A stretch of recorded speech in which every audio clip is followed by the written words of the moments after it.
This is an inspiring story. Can you imagine mula sa, pare-pareho tayo eh. Mula sa wala tayong matuluyan, Yes. di ba? Nasunog pa ang inuupahan, ngayon meron ka ng sarili, and then you also bought other units, di ba?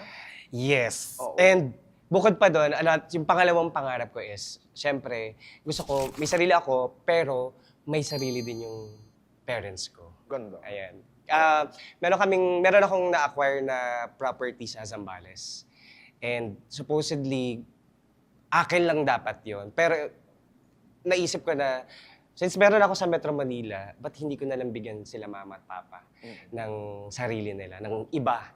Para at least, since sanay naman na ako mamuhay, tumira mag-isa, okay na ako dito sa Metro Manila, sila nasa probinsya. At least, they're living their lives. Yes. Pero ang tanong, sino ang kasama mo dito sa Maynila?